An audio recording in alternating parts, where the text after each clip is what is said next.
Fala, gurizadinha, tudo certo com vocês? Estamos aqui para falar sobre a derrota do Real Madrid 3-0 para o Arsenal, uma das maiores noites da história do Arsenal na Liga dos Campeões e uma das piores noites da história do Real Madrid nessa competição. O Real Madrid agora vai precisar das noites mágicas no Bernabéu, de protagonistas aparecendo, de que os torcedores entrem em campo, mas principalmente vai precisar contar com um Arsenal que não faça o que fez no dia de hoje, porque a gente está falando de uma das melhores defesas do futebol europeu e agora o Real Madrid precisa conseguir pelo menos marcar 3 gols de vantagem para pensar em conseguir avançar na Liga dos Campeões. Vamos falar um pouquinho sobre o jogo de hoje, já o que esperar para a partida de volta. Antes de mais nada, se vocês estão aqui e ainda não são inscritos, se inscrevam no canal, deixa o like, comentários por aqui. E vamos falar sobre esse jogo do Real Madrid. Primeiro, destacar as decisões do Ancelotti. Ele foi com o Alaba na lateral esquerda, muito pensando na bola parada do Arsenal, que vamos trazer que nos escanteios, acho que até deu para ver que o Real Madrid trabalhou uma forma de parar a bola parada do Arsenal, mas esqueceu de trabalhar as faltas. Até porque acabou tomando gols de um jogador que não tinha feito gol de falta ainda, então não tinha nem como trabalhar como parar os gols de falta do Declan Rice. Real Madrid, Ancelotti foi com o Alaba na lateral esquerda e começou com o Fede Valverde na lateral direita, com o Camavinga e o Luka Modric no meio de campo e com o quarteto no ataque. Um Real Madrid que desde o começo do jogo, digamos que não conseguiu impor o que queria fazer sobre o que o Arsenal estava oferecendo. Um Real Madrid que teve possibilidades, principalmente no segundo tempo, de contra-atacar, mas fez isso muito mal. Decisões ruins do Vinícius, decisões ruins do Rodrigo, decisões ruins do Mbappé, que até teve a melhor ocasião na partida para o Real Madrid.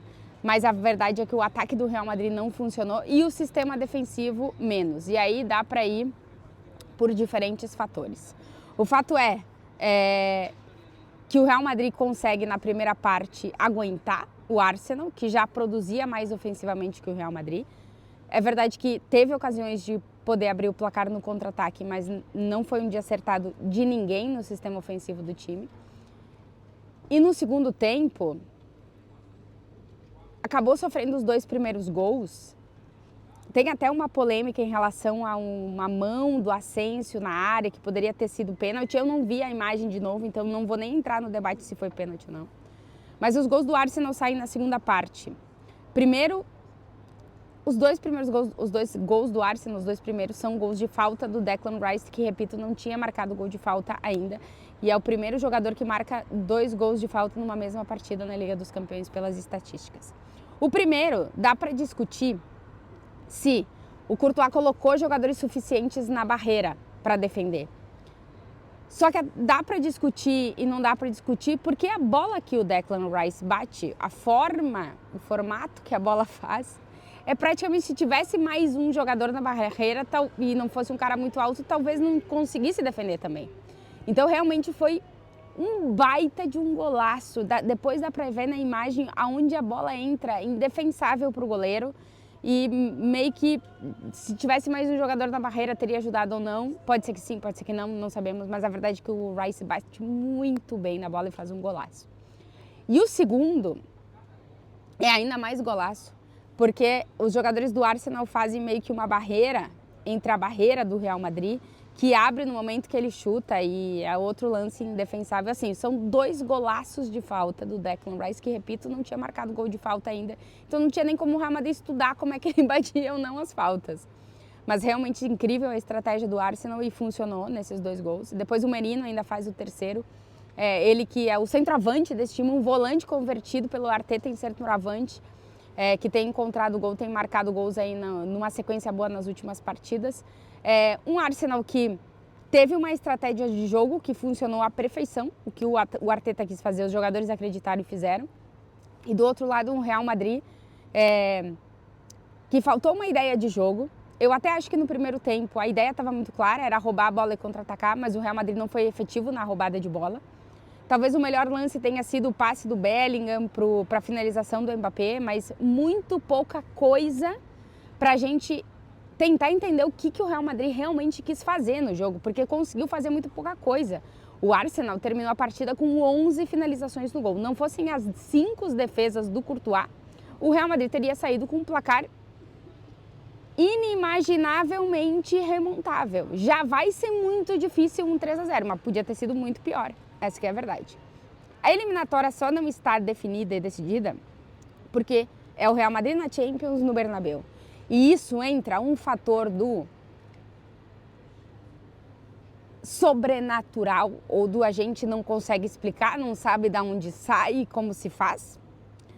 Que é o único motivo pelo qual a eliminatória das quartas de final da Champions ainda não está definida. Porque se fosse qualquer outro time, a gente diria que com 3-0 no jogo de ida e fazendo o jogo que o Arsenal fez e vendo o que o Real Madrid fez, seria impossível a gente dizer que não está definido. Estaria definido. Sendo o Real Madrid na Liga dos Campeões, definindo no Bernabéu, é o único motivo pelo qual a gente acredita que ainda possa existir uma eliminatória.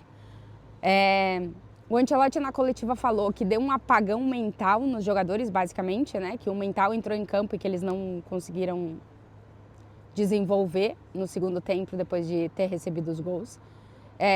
A verdade é que individualmente a gente não teve nenhum jogador que dá para destacar nesse Real Madrid, a não ser o Courtois com as defesas que fez e talvez o Raul Asensio com algumas bolas que evitou que pudessem ter sido ainda mais, né, do Arsenal. O Ancelotti tinha o que tinha para colocar em campo. Não tinha Tchouaméni, não recuperou Ceballos, não recuperou Mendy. O elenco do Real Madrid é curto, a gente vem falando que é curto. As opções no banco, tinha 5 jogadores do time principal no banco de reservas. O Lucas Vázquez, que é o que é. O Fran Garcia, que poderia ter começado, mas acabou entrando no segundo tempo. Mas também não é o Mendy que o Ancelotti confia mais para esse tipo de jogo. O Arda Güler, o Endrick e o Brahim que entrou no jogo. Então, era meio que o que tinha. Só que com o que tinha na temporada passada, o Ancelotti conseguia fazer muita coisa. E nessa temporada, com o que ele tem, ele não tem conseguido. E isso tem chamado a atenção. E óbvio que o foco está no Ancelotti. Perdão que eu tô resfriada ainda. Para quem pergunta sobre o futuro do Ancelotti, que é um tema recorrente no Brasil, só os resultados vão ditar o que vai ser o futuro do Ancelotti no Real Madrid. Por enquanto, ele é técnico do Real Madrid. Ontem, na coletiva, se perguntou em relação a se os torcedores estavam cansados dele. Ele falou que o principal, o mais importante, não estava cansado dele, que era o presidente do Real Madrid. Vamos ver se a partir de agora isso mudou ou não. A verdade é que é só o primeiro jogo das quartas de final. Mas como o Real Madrid perde para o Arsenal, deixa o Real Madrid muito tocado. Vamos ver como é que o time vai reagir no fim de semana. Joga fora de casa no Campeonato Espanhol. E na quarta-feira tem a decisão contra o Arsenal. Depois da decisão contra o Arsenal, o Real Madrid pode avançar às semifinais da Champions ou pode ser eliminado. A partir daí, o que fica para o Real Madrid? Vamos ver se consegue entrar na disputa pelo título do Campeonato Espanhol, porque está a 4 pontos do Barcelona, sendo que ainda tem um clássico para jogar lá em Barcelona. E no dia 26 de abril tem a final da Copa do Rei contra o Barcelona. Tudo que pode acontecer enquanto o Real Madrid está vivo nas competições, pode determinar o futuro do Ancelotti. É muito complicado dizer agora mesmo qual é a ideia. Agora mesmo ele é técnico do Real Madrid, tem contrato vigente até metade de 2026. Isso pode mudar em uma semana? Pode. Isso pode mudar em 20 dias? Pode. Isso pode mudar antes do final da temporada? Pode. Então, a situação no momento é a mesma, mas vamos ver o que pode acontecer até lá. A verdade é que o Real Madrid está 3 jogos sem vencer. 2 derrotas e um empate, vem de 2 derrotas consecutivas. Eu sempre falo para vocês que 3 derrotas consecutivas no Real Madrid é muito. O Ancelotti tem muito crédito porque é o técnico mais vencedor da história do Real Madrid, vem de ganhar Liga e Champions em 2 das últimas 3 temporadas. Mas é verdade que no Real Madrid a pressão é muito grande e a pressão por vencer, ganhar, enfim, títulos e títulos, ela é assim. Pro Real Madrid acreditar, dá para acreditar, a gente viu o Bellingham falando depois que tem que acreditar, tem que confiar, o Real Madrid não pode se render, o torcedor, a mágica do Bernabéu, a mística do Bernabéu, o Mbappé falando sobre a mesma coisa. É evidente que o Real Madrid vai trazer isso para a eliminatória porque faz parte do DNA do Real Madrid trazer isso para a eliminatória. Mas quando a gente olha para competições europeias, aí eu estou botando Champions e Europa League junto, né? Em 6 ocasiões, o Real Madrid sofreu 3 ou mais gols no jogo de ida. E em 3 delas conseguiu avançar e em 3 não. As últimas foram lá nos anos 80, em Europa League, do mítico Juanito, que é até hoje o símbolo das remontadas do Real Madrid. E é muito a isso que o torcedor vai se agarrar e os jogadores vão se agarrar. Eu acho que com o passar do tempo nessa semana, o otimismo ele vai crescendo de que é possível, isso costuma acontecer. Mas a realidade é o que é. Hoje os 3-0 para o Arsenal ficaram baratos. Então tem muita coisa para melhorar daqui até a próxima quarta-feira, mas não tem tempo. O Ancelotti provavelmente não vai conseguir recuperar todos os jogadores, não vai conseguir botar em dinâmica de jogo todo mundo. Individualmente, todos que estavam muito bem há um tempo foram caindo e hoje individualmente os jogadores estão piores do que estavam há 2 semanas. Então, realmente são muitas dúvidas agora mesmo de saber se com o espírito das remontadas, com a mística do Real Madrid na Champions, com a energia que se forma no estádio Santiago Bernabéu vai ser possível. Tem que ter mais do que isso, tem que ter jogo, tem que ter entrega. O Real Madrid tem que conseguir marcar gol nesse Arsenal, que é super difícil, é a segunda melhor defesa da Champions. Então são muitas coisas que entram hoje nesse cálculo, que a gente continua dizendo. Não fosse o Real Madrid na Liga dos Campeões no Bernabéu, a gente estava falando de uma eliminatória definida. O único motivo pelo qual se diz que a eliminatória não está definida é porque é quem é e onde é. Isso vai bastar? Não. Tem que ter mais futebol, tem que ter mais atitude, tem que ter mais entrega, tem que ter mais tudo. O problema é que tem uma semana entre o jogo que aconteceu aqui e o jogo que vai acontecer no Bernabéu. Vamos ver se vai ser suficiente ou não. Estaremos, como sempre, acompanhando por aqui. Agora eu me despeço de vocês, com a minha garganta já quase com a voz terminando. E é isso. Voltaremos aqui no canal com mais vídeo, evidentemente, no fim de semana do jogo do Real Madrid, na próxima semana da eliminatória na Liga dos Campeões. Vamos ver se a mística do estádio Santiago Bernabéu entra em campo de novo, ou se dessa vez não dá para o Real Madrid. Se vocês chegaram até aqui e não está inscrito, se inscreva, deixa o like, comentários. Um beijo para todo mundo. Até o próximo vídeo.